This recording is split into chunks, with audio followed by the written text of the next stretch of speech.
Nonchereneje wabashe wabajo. Nonchereneje wabashe wabajo. Nonchereneje wabashe wabajo. Nonchereneje wabashe wabajo.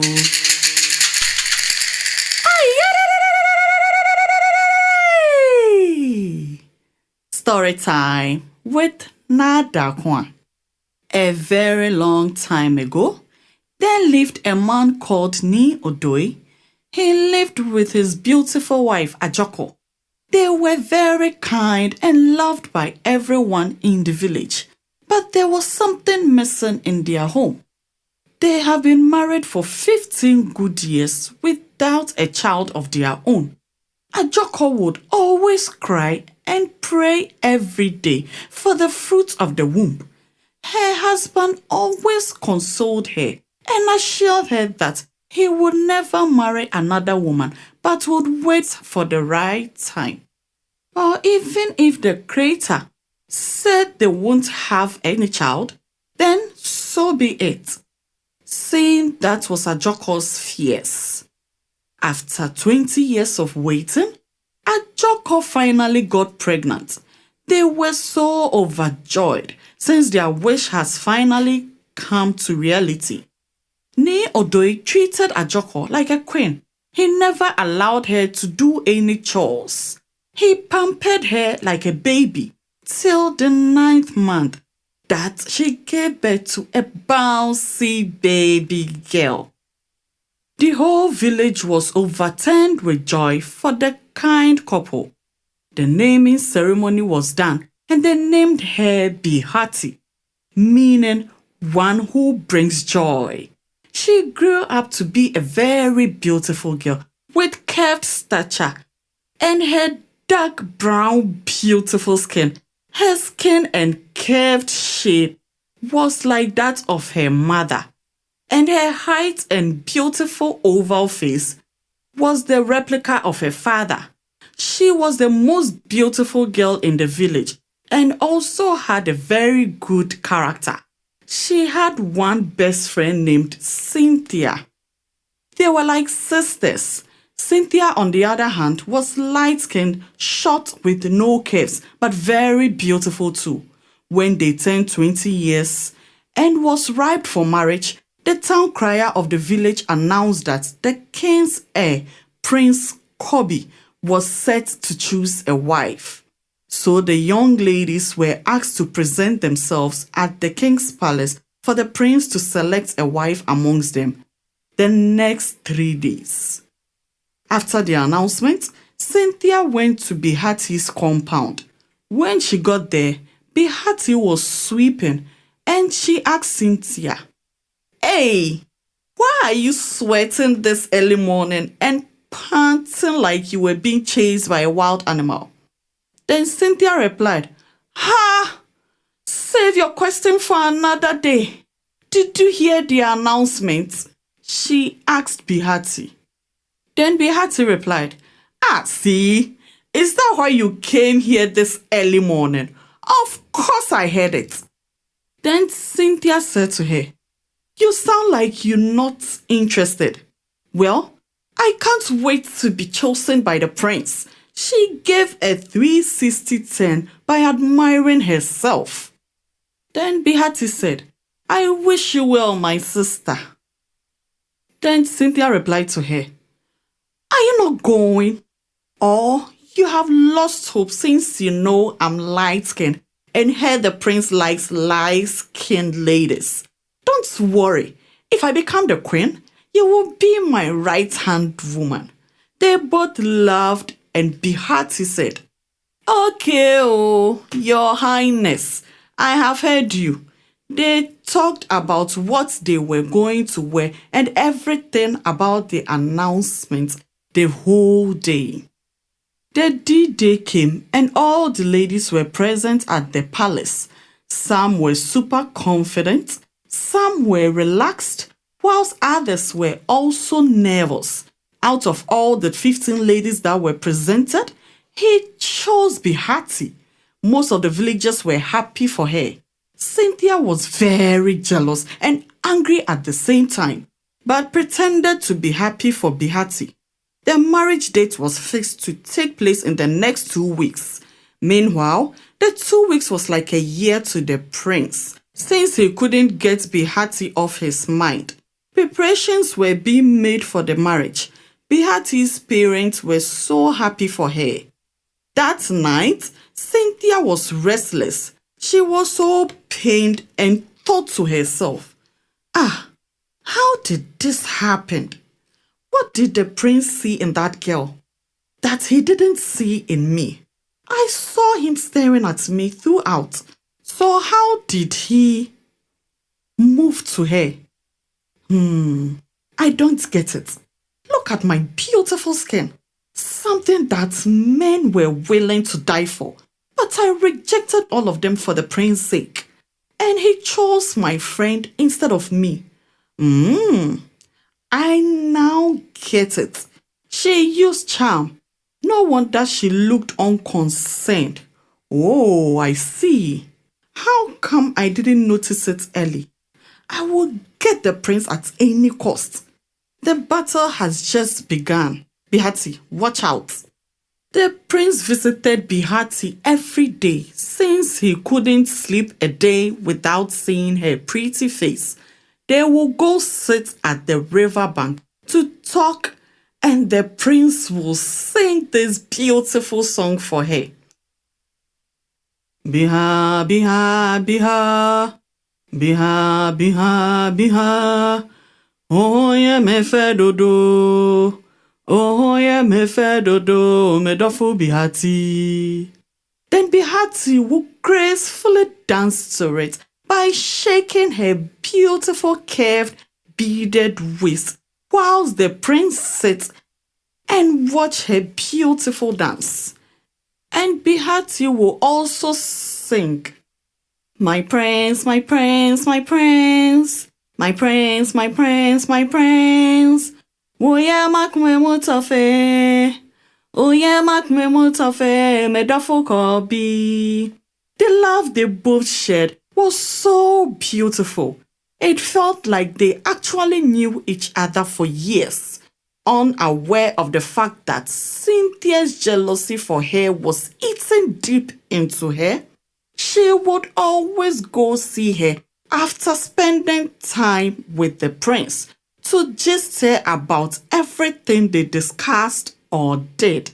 Cynthia continued pretending before Bihati as if she wanted the best for her. As the marriage was getting closer, Cynthia became more adamant in executing her plan. 3 days before the marriage ceremony, Cynthia went to the riverside early in the morning, knowing pretty well she would find Bihati there. She hid behind a big tree and hit Bihati's head with a big stick. She didn't stop there. She continuously hit her till Bihati passed out in a pool of blood. She quickly buried her in a pit she dug over the night together with her pots. She made sure she left no trace of her. She went straight to Bihati's house in pretense of going to call her. So they go fetch water together and was told by Bihati's mother, Ajoko, that she had already left. She told Ajoko she was leaving and left. In the early hours of 1 p.m., Ajoko went to Cynthia's house and saw her cooking. So Ajoko asked Cynthia, Cynthia, where is your friend? Then Cynthia replied to her, what are you saying? Is she not home yet? Then Ajoko said, no, my dear. Since morning, she went to fetch water, and this hasn't happened before. Are you saying you didn't meet her on your way to the riverside? She asked Cynthia. Then Cynthia replied to her, no, Mom. I even thought she's home. Cynthia, together with Ajoko, went to the riverside in search of Bihati, but there was no sign of her. Her mother grew more worried. They searched for her everywhere. Still, there was no sign of her. It was morning, and yet Bihati was still not home. So they informed the king about the whole thing. He also deployed his guards in search of her. Still, no trace of her. Soon, the news spread the whole village, and the villagers were worried and wondered what might have happened to Bihati or where she might be.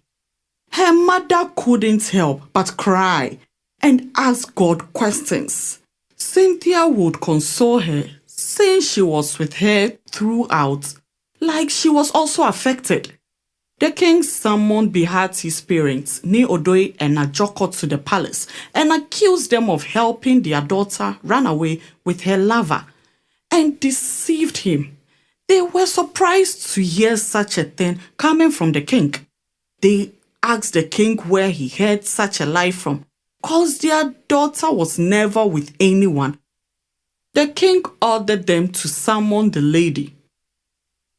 He said, "Guards, bring the young lady that came to reveal Bihati's truth here," ordered by the king. Lo and behold, Cynthia appeared. Ni Odoi and his wife were shocked to see her. Then the king asked her to narrate what she told them about Bihati. She started by greeting everyone and said, "Like I said, Bihati was having a lover from the other village before the contest that her parents even knew about it. I even told her not to go for the contest since she already had someone, so we the single ones can go. But she refused and went for charms so the prince would choose her instead of me, cause she knew I was much prettier than her. But as a sister, I was still happy for her, my king. A night before her disappearance, she told me she was nervous that the marriage ceremony was getting closer and didn't want to marry the prince, so she's planning on running away early in the morning. My king, only God knows how I begged her not to do that to the prince, cause I like the prince so much that I didn't want to see him hurt. But she paid deaf ears to my plea and was still adamant on leaving. I didn't want to say this cause Bihati is like my sister. But I feel sad and guilty for not telling the prince reason why I'm betraying my best friend."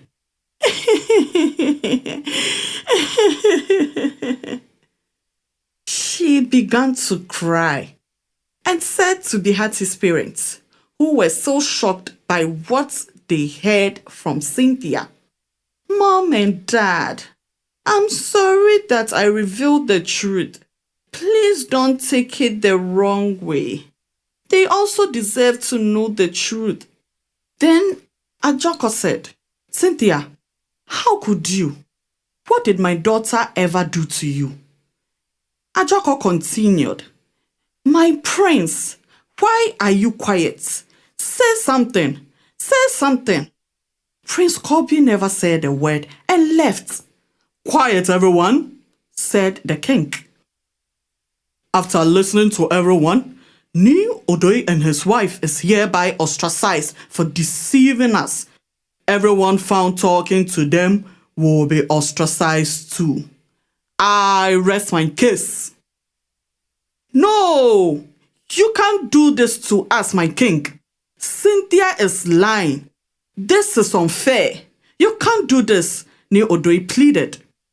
Ajoko also added, "Cynthia, for what you have done, you will never know peace in your life. Bihati, where are you, my daughter? Come and vindicate yourself," Ajoko cried. Cynthia wore her best dress with beautiful ornaments to go see the prince in pretense of going to console him. She saw him sitting all alone under a tree and went to him.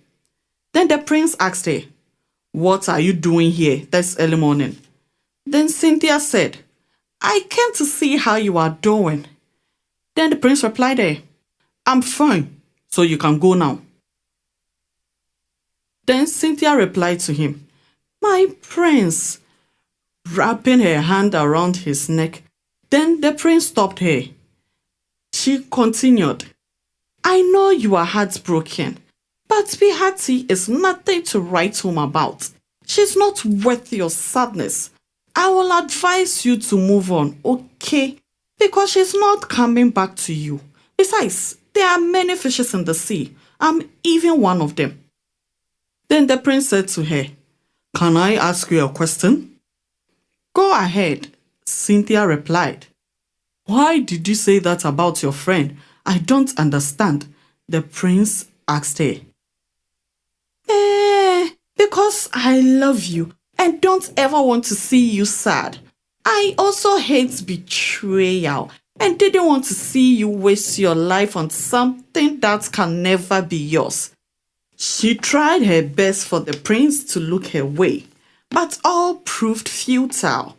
After some days, Prince Kobe went to the spot he and Bihati had always met. He remembered about the good time they shared. He then thought to himself, Why, Bihati? Why did you make me fall in love with you? Why?